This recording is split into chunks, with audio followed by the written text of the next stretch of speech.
Bueno, vamos a hacer esto. Lo que estoy a punto de contarles es un caso que, en toda Arizona, muchos conocen, aunque pocos comprenden. No me sorprende. Si alguien me lo hubiera narrado hace años, habría reído, habría dudado, porque todo lo que vivimos en esos días desafía la lógica, la cordura y todo lo que alguna vez pensé que era real. No se equivoquen. No estoy aquí para buscar atención, fama o dinero. Esto no es un acto de vanidad. Es un grito desesperado de mi mente, un intento de liberar el peso que llevo cargando desde entonces. Necesito sacarlo, aunque no estoy seguro de que siquiera eso pueda darme paz. Mi nombre es Mike Rogers, y hasta la noche del 5 de noviembre de 1975 creía que conocía los límites de la realidad. Vivía en Snowflake, un tranquilo pueblo en Arizona, donde mi rutina giraba en torno a la tala de árboles en los espesos bosques del Parque Nacional de Sitgreaves. Mi equipo y yo éramos más que colegas. Éramos una pequeña familia que compartía días de trabajo duro y noches de historias en torno a una fogata. Sin embargo, todo cambió esa noche. Lo que vivimos no solo desafió toda lógica, sino que dejó una cicatriz imborrable en nuestras vidas. El día comenzó como cualquier otro. A primera hora de la mañana, cargamos nuestras herramientas y nos dirigimos al corazón del bosque. La luz del sol filtrándose entre los árboles creaba una atmósfera tranquila, casi mágica. El zumbido constante de las sierras mecánicas rompía el silencio natural, mientras el aroma a madera recién cortada impregnaba el aire. Trabajamos hasta el atardecer, agotados pero satisfechos con los avances del día. Fue durante el regreso a casa, mientras la oscuridad comenzaba a envolvernos, cuando algo extraordinario ocurrió. Íbamos en mi vieja camioneta, charlando sobre tonterías para combatir el cansancio, cuando una luz brillante, blanca e intensa, apareció de repente entre los árboles. Se movía de manera extraña, como si tuviera vida propia, pulsando y parpadeando. ¿Qué demonios es eso?, murmuró uno de mis compañeros. Sin pensarlo, detuve la camioneta. Travis Walton, uno de mis mejores amigos, siempre había sido el más curioso del grupo. Sin escuchar nuestras advertencias, saltó del vehículo y comenzó a acercarse a la luz. «Travis, vuelve aquí, no sabemos qué es», grité, pero mis palabras parecían no llegar a sus oídos. La luz, antes inmóvil, se intensificó. Era tan brillante que dolía mirarla, pero algo en su energía era hipnótico. En un abrir y cerrar de ojos, un haz luminoso salió disparado desde el centro de aquella anomalía. Atrapó a Travis como si fuera una presa, levantándolo en el aire mientras nosotros mirábamos, impotentes y aterrorizados. «¡Mierda! ¡Vámonos de aquí!», gritó uno de los hombres, y en un impulso de puro pánico, aceleré la camioneta, alejándonos del lugar. El camino de regreso al pueblo fue un torbellino de miedo y confusión. Nadie podía procesar lo que acababa de suceder. Habíamos dejado a Travis atrás, y la culpa me devoraba. Sin embargo, la desesperación no tardaría en llegar. Cuando reunimos el valor para regresar al claro y buscarlo, la luz había desaparecido, llevándose consigo a Travis.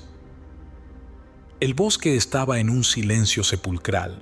Solo quedaban las marcas en el suelo, como si algo pesado y caliente hubiera estado allí. Esa noche fue solo el comienzo de un misterio que cambiaría nuestras vidas para siempre. El 5 de noviembre de 1975, todo comenzó como un día más de trabajo en los vastos bosques de Sitgreaves, en Arizona.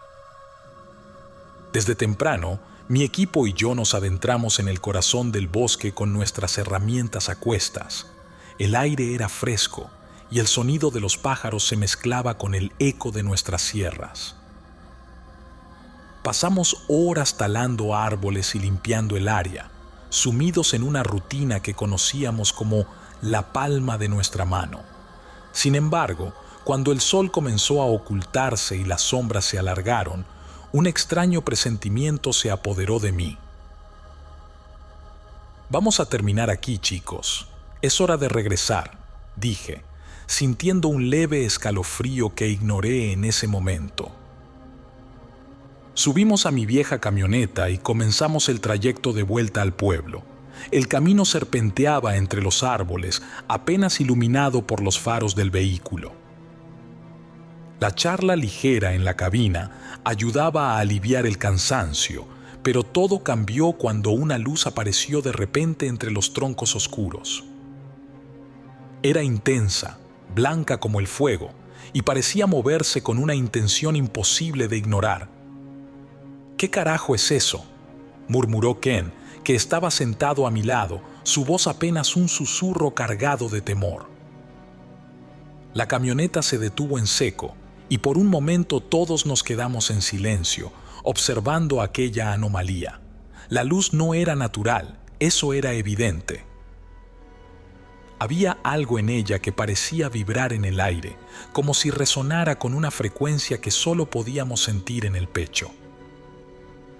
«Espera aquí», dijo Travis de repente, rompiendo el hechizo. Antes de que pudiéramos detenerlo, ya estaba fuera de la camioneta, caminando hacia la luz como si algo lo llamara. «Travis, no seas idiota, regresa aquí ahora mismo», grité, pero él ni siquiera volteó. El resto del equipo se quedó paralizado, demasiado asustado para moverse. Travis se acercó cada vez más, su silueta recortada contra el resplandor. Entonces ocurrió algo que ninguno de nosotros esperaba. Un haz de luz, más brillante que cualquier cosa que hubiera visto, salió disparada hacia él. En un instante lo envolvió por completo, levantándolo del suelo como si no pesara nada. «¡Dios mío!», exclamó Alan, el más joven del grupo, su voz temblando de pánico. El tiempo pareció detenerse. La escena era tan surrealista que mi mente tardó en procesar lo que veía. Travis flotaba en el aire, inmóvil, mientras la luz lo rodeaba como si lo estuviera examinando. El bosque entero estaba en un silencio antinatural, roto solo por los jadeos y murmullos de mi equipo. Entonces el miedo se convirtió en instinto. Sin pensarlo, giré la llave y pisé el acelerador, dejando atrás el claro y esa maldita luz. Mientras la camioneta avanzaba a toda velocidad, los gritos de mis compañeros llenaban la cabina. «¿Qué hiciste, Mike? Lo dejamos ahí», dijo alguien, pero ni siquiera miré quién era. La adrenalina me nublaba los pensamientos, y lo único que podía pensar era en alejarnos de ese lugar lo más rápido posible. Cuando finalmente detuve el vehículo, todos estábamos temblando. Nadie se atrevía a hablar, pero las miradas que compartíamos lo decían todo. Sabíamos que habíamos dejado a Travis atrás, a merced de algo que no entendíamos. «Tenemos que regresar», dije finalmente, mi voz quebrada por la culpa y el miedo, y así lo hicimos. Con el corazón latiendo descontroladamente, dimos la vuelta y volvimos al claro. Cuando llegamos, la luz había desaparecido. Travis también. Lo único que quedaba era un extraño olor metálico en el aire y marcas quemadas en el suelo. «¿Dónde está? ¿Dónde demonios está Travis?», preguntó Ken, su voz ahogada por el pánico. No había respuestas, solo el vacío, el silencio y un miedo que crecía con cada segundo. El viaje de regreso al claro fue uno de los más largos de mi vida. Cada segundo que pasaba, el peso de lo que habíamos hecho, o más bien lo que no habíamos hecho, me aplastaba. Habíamos abandonado a Travis, y esa culpa me quemaba el pecho como un hierro al rojo vivo. Cuando llegamos al lugar, La camioneta se detuvo lentamente. Ninguno de nosotros quería ser el primero en bajar. La luz había desaparecido, dejando el bosque envuelto en una oscuridad total. El claro estaba silencioso, más de lo que debería. Incluso los grillos, siempre presentes, habían enmudecido. «Travis», llamé con voz temblorosa mientras bajaba del vehículo. Cada paso que daba hacia el centro del claro hacía que mi corazón latiera más fuerte. No había señales de él, solo quedaban esas marcas en el suelo, quemaduras circulares que formaban un patrón imposible de ignorar. «Esto no es normal, Mike», dijo Ken, su voz apenas un susurro mientras se acercaba a mí. El resto del equipo permanecía junto a la camioneta, como si el metal pudiera protegerlos de lo que fuera que estuviera allí. Durante horas lo buscamos, llamando su nombre, revisando cada rincón del claro y las áreas cercanas del bosque. Pero Travis no estaba. Era como si se lo hubiera tragado la tierra. Regresamos al pueblo pasada la medianoche. El aire en la camioneta era pesado, lleno de silencio y miradas de reproche. Algunos de los chicos apenas podían mirarme a los ojos, pero yo sabía que todos compartíamos la misma culpa. En cuanto llegamos, lo primero que hicimos fue dirigirnos a la oficina del sheriff. Teníamos que reportar lo que había pasado, aunque no teníamos idea de cómo explicar algo tan increíble. «Entonces, ¿me están diciendo que su amigo fue secuestrado por una luz del bosque?», preguntó el sheriff Blake, su tono cargado de escepticismo mientras nos observaba desde el otro lado del escritorio. «No lo estamos inventando», respondí, tratando de mantener la calma. «Vimos cómo una luz lo levantó del suelo. No fue algo normal». Blake suspiró y nos miró como si estuviéramos locos. Sin embargo, accedió a organizar una búsqueda en el bosque. A la mañana siguiente, los oficiales, junto con un grupo de voluntarios, comenzaron a rastrear el área donde habíamos visto la luz. Trajeron perros y helicópteros, pero no encontraron nada. La noticia de la desaparición de Travis se extendió rápidamente por el pueblo. Los rumores comenzaron a correr, y la gente no tardó en señalar a mi equipo y a mí como los responsables. «Dicen que ustedes lo mataron», me dijo uno de los vecinos al encontrarme en la tienda local, «y que están inventando esa historia de la luz para cubrirlo». Las palabras me dolieron más de lo que esperaba. No solo habíamos perdido a Travis, sino que ahora también éramos sospechosos de su desaparición. Las miradas de los demás habitantes del pueblo se convirtieron en dagas. Cada vez que pasábamos por la calle, sentíamos el peso de sus juicios. Los días se hicieron eternos. La culpa y la incertidumbre nos mantenían despiertos por las noches. Cada sonido en el bosque, cada sombra en la ventana, me hacía saltar del miedo. ¿Y si lo que se llevó a Travis regresaba?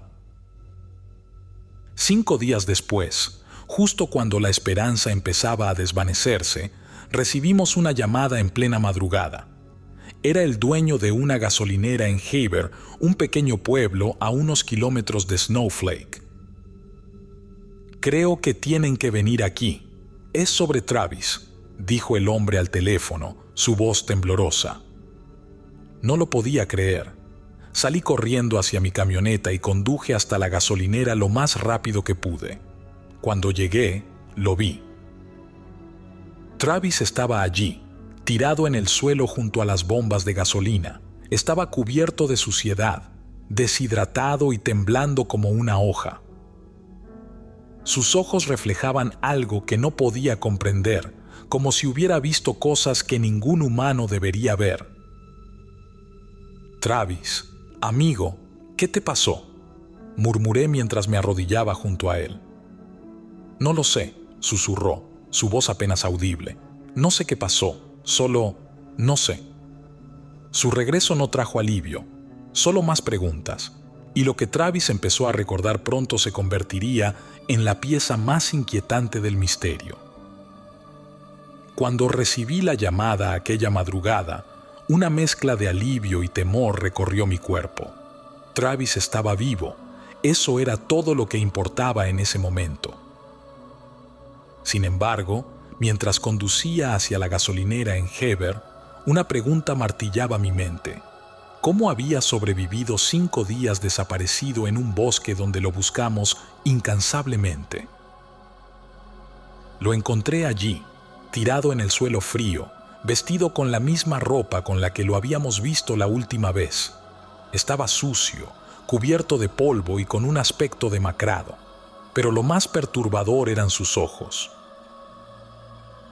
No miraban realmente a nada, como si estuvieran atrapados en un recuerdo que no podía comprender.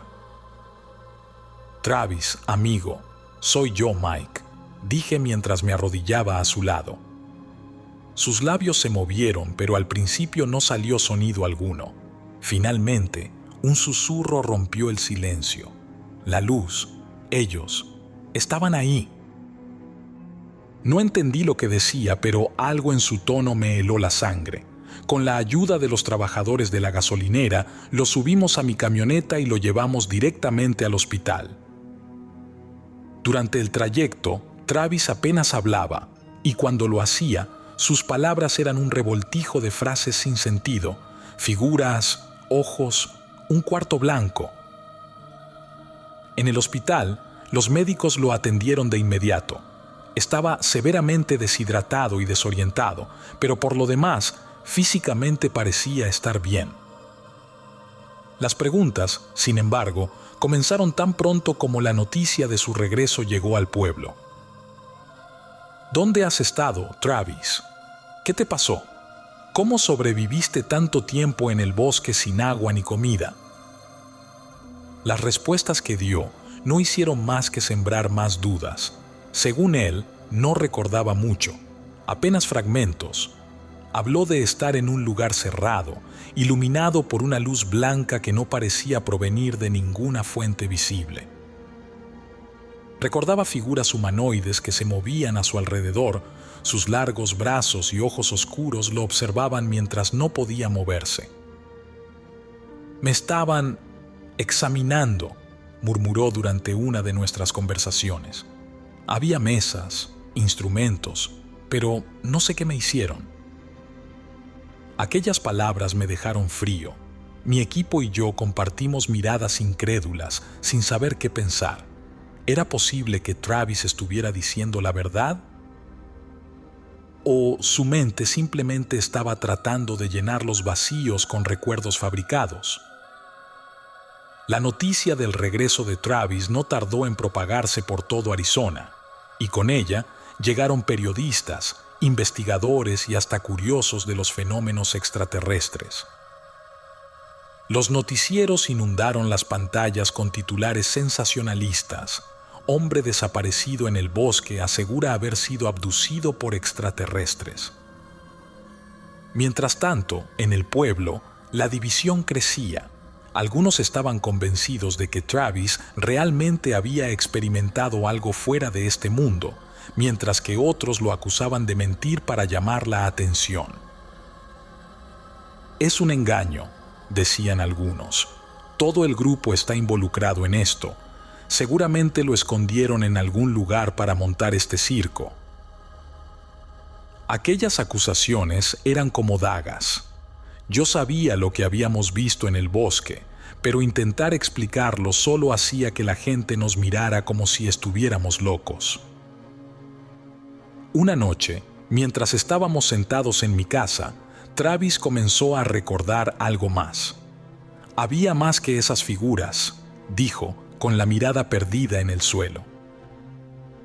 «También vi humanos. Parecían normales, pero no lo eran. Había algo extraño en ellos, como si estuvieran actuando un papel». Esa revelación nos dejó sin palabras. ¿Qué significaba eso? ¿Era posible que hubiera humanos trabajando junto a esas criaturas? Con cada día que pasaba, los recuerdos de Travis se volvían más vívidos, pero también más aterradores. Las imágenes de salas extrañas y procedimientos médicos se mezclaban con la sensación de estar atrapado, impotente. Me sentía como un animal en una jaula, confesó una noche. El regreso de Travis no trajo respuestas, sino una avalancha de preguntas. Y mientras intentábamos encontrar sentido a lo sucedido, la atención mediática, las acusaciones y el escepticismo comenzaron a desgastar nuestra cordura. El bosque, que alguna vez fue nuestro refugio, ahora era un recordatorio constante de que el mundo no era tan simple como habíamos creído. Los días siguientes al regreso de Travis fueron un torbellino de confusión, incredulidad y miedo. Aunque físicamente parecía recuperarse, su mente seguía atrapada en un limbo entre lo real y lo imposible. Las piezas del rompecabezas que intentaba armar nos dejaban más preguntas que respuestas. Nos reuníamos casi a diario en mi casa, lejos de las miradas de los curiosos y las preguntas de los periodistas. Travis hablaba en fragmentos, como si su memoria estuviera rota en pequeños pedazos que apenas lograba ensamblar. Recuerdo una sala, todo era blanco, brillante, pero no como la luz del sol. No había sombras. Estaba acostado, pero no podía moverme. Ellos estaban allí, mirándome. ¿Quiénes?, pregunté, sintiendo un escalofrío recorrerme. Eran altos, delgados. Sus ojos eran enormes, negros, como pozos sin fondo. No tenían boca, o tal vez no la usaban, solo me miraban. Travis hablaba de instrumentos metálicos que no reconocía, de una sensación de parálisis que lo invadía mientras esas figuras lo rodeaban. Según él, en algún momento, intentó resistirse, pero era como si sus músculos no le respondieran. Había un zumbido, constante, en mi cabeza. No sé si era un sonido real o algo que me estaban haciendo sentir. Era como si estuvieran dentro de mi mente. Al principio, algunos de los chicos del equipo escuchaban con escepticismo, pero era difícil ignorar la autenticidad en la voz de Travis. No estaba inventando esto. Lo que describía, lo creía de verdad. Sin embargo, lo que más nos inquietó fue lo que mencionó después. No todo era blanco. Hubo un momento en el que desperté en un lugar diferente. Había otros humanos allí. Me miraban, pero no decían nada. Parecían normales, pero algo en sus ojos no era humano. ¿Qué quieres decir con que no eran humanos?, preguntó Ken con el rostro pálido. No lo sé. Había algo en ellos, como si estuvieran actuando. No eran como nosotros, y cuando intenté hablarles, solo me miraron, como si esperaran algo. Esa revelación nos dejó en silencio. ¿Era posible que Travis hubiera estado en un lugar donde humanos y esas criaturas trabajaban juntos? ¿Qué significaba todo esto? Para añadir más confusión, Travis comenzó a recordar un momento en el que sintió que lo liberaban. Estaba en una sala más oscura y de repente sentí un tirón, como si me arrastraran hacia una luz. No sé cómo terminé afuera, pero lo siguiente que recuerdo es estar tirado cerca de esa gasolinera. Mientras Travis compartía estos recuerdos, los escépticos seguían atacándonos. Algunos decían que habíamos ideado todo esto para ganar atención o dinero, mientras que otros aseguraban que éramos responsables de lo que había ocurrido. Un día, mientras revisábamos las marcas en el claro donde todo comenzó, Travis se quedó quieto, mirando las quemaduras en el suelo. «Esto no fue un accidente», dijo. «Ellos me eligieron, pero no sé por qué». Esa noche, en la soledad de mi casa, no pude dejar de pensar en sus palabras. Si lo que decía era cierto, ¿qué querían esas criaturas de él? ¿Por qué Travis y no nosotros? La tensión dentro del equipo también creció. Algunos comenzaban a dudar de su propia memoria, preguntándose si habían pasado por alto algo importante. Otros estaban al borde de la paranoia, convencidos de que lo que había ocurrido podía repetirse. Para mí, lo más aterrador era el cambio en Travis. Ya no era el hombre que conocía. Había algo en su mirada, una mezcla de miedo y conocimiento, como si hubiera visto algo que el resto de nosotros jamás podría comprender. La creciente presión del pueblo, los medios de comunicación y nuestras propias dudas nos llevó a tomar una decisión desesperada: someternos a una prueba de polígrafo. Era la única forma de demostrar que no estábamos mintiendo sobre lo que ocurrió aquella noche. Sin embargo, la idea de enfrentarnos a esa máquina nos llenaba de inquietud. No porque hubiéramos fabricado la historia, sino porque sabíamos que incluso la verdad podía ser puesta en duda. Los examinadores llegaron al pueblo el 15 de noviembre, apenas 5 días después del regreso de Travis. Se trataba de expertos contratados por las autoridades locales y medios de comunicación.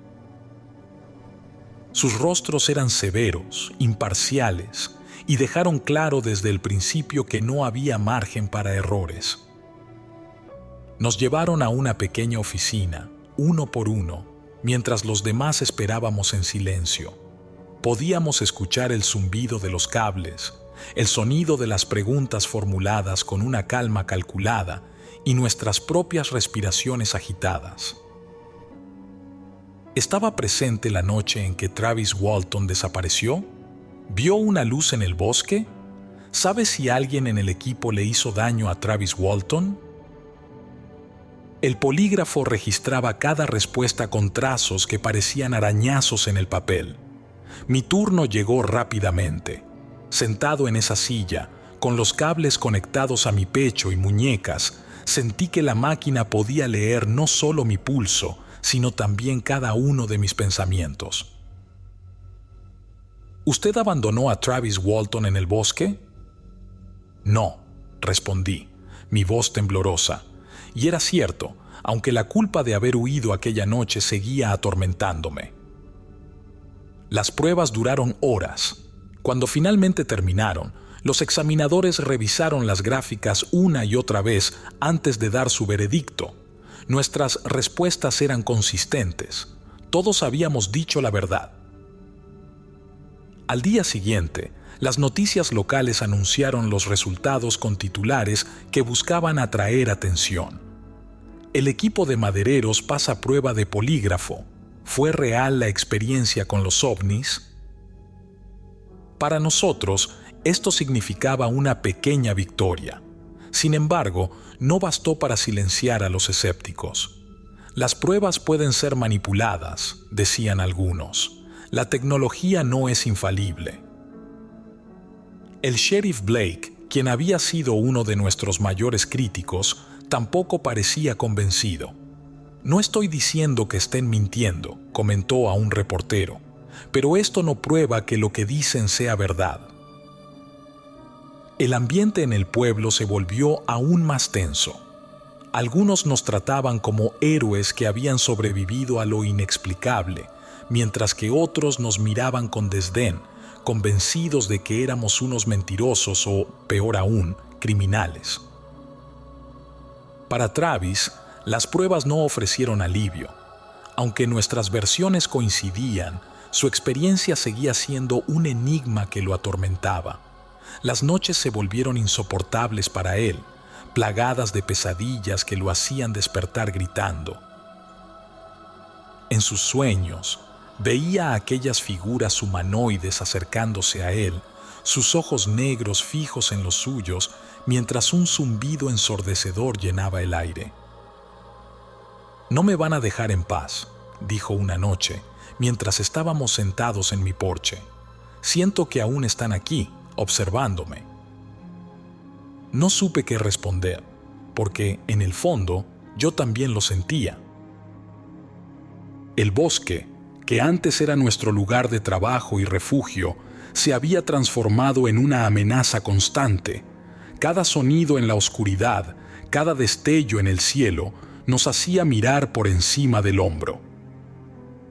Era como si algo invisible hubiera roto la barrera que nos separaba de lo desconocido, dejando al descubierto un abismo que no estábamos preparados para enfrentar. Décadas han pasado desde aquella noche del 5 de noviembre de 1975, pero los recuerdos permanecen tan vivos como si todo hubiera sucedido ayer. El incidente no solo marcó nuestras vidas, se convirtió en una cicatriz imborrable en la historia de Snowflake, Arizona.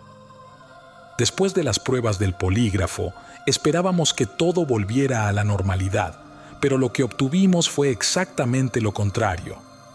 Travis, aunque estaba físicamente recuperado, nunca volvió a ser el mismo. Sus noches seguían plagadas de pesadillas y su mirada siempre reflejaba una mezcla de miedo y conocimiento, como si llevara consigo un secreto que el resto de nosotros nunca podría entender. El resto del equipo también sufrió las secuelas. Algunos se mudaron lejos del pueblo, buscando escapar de las miradas inquisitivas y los susurros constantes. Otros simplemente dejaron el trabajo en el bosque, incapaces de regresar al lugar donde todo había comenzado. Yo, por mi parte, intenté seguir adelante, pero cada vez que veía las montañas de Sitgreaves en el horizonte, sentía que algo me observaba desde la distancia. Los rumores nunca cesaron. A pesar de nuestra insistencia en que habíamos dicho la verdad, la comunidad se mantuvo dividida.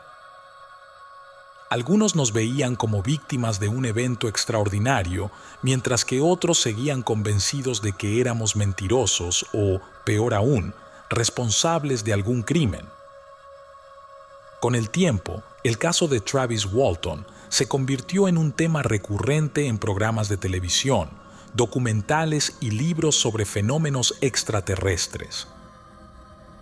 Investigadores de todo el mundo viajaron a Snowflake, deseosos de escuchar nuestra historia de primera mano.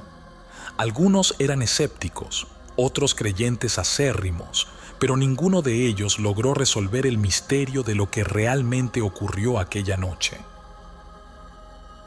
Travis, en particular, fue quien más sufrió bajo el peso de la atención mediática. Aunque intentó contar su versión de los hechos en entrevistas y conferencias, cada palabra que decía parecía profundizar el abismo entre los que lo creían y los que lo consideraban un fraude. Es como vivir atrapado entre dos mundos, me confesó una vez, el de los que quieren pruebas de lo que vi y el de aquellos que niegan que algo haya pasado. Pero yo sé la verdad, Mike, y eso es suficiente para mí. A medida que envejecíamos, el incidente dejó de ser un tema de conversación en el pueblo, pero para nosotros, los que estuvimos allí, nunca dejó de ser una sombra que nos perseguía. A veces, cuando el viento sopla entre los árboles, creo escuchar ese extraño zumbido que describió Travis. Cada vez que lo hago, cierro los ojos y me pregunto, ¿por qué él? ¿Por qué nosotros? ¿Fue una coincidencia o una elección deliberada? No sé si alguna vez tendré esas respuestas. Tal vez el misterio esté destinado a permanecer sin resolver, como un recordatorio de que el universo es mucho más vasto y extraño de lo que podemos comprender. Hoy, mirando hacia atrás, no puedo evitar pensar en lo que perdimos esa noche, nuestra tranquilidad, nuestra confianza en lo que es real y lo que no, incluso nuestra propia humanidad. Pero también aprendimos algo invaluable. Hay cosas que simplemente están más allá de nuestro entendimiento. El bosque de Sitgreaves sigue allí, silencioso y eterno, y aunque ya no puedo caminar por sus senderos sin sentir un escalofrío, una parte de mí siempre estará conectada a ese lugar, al recuerdo de Travis y a esa noche que cambió todo para siempre.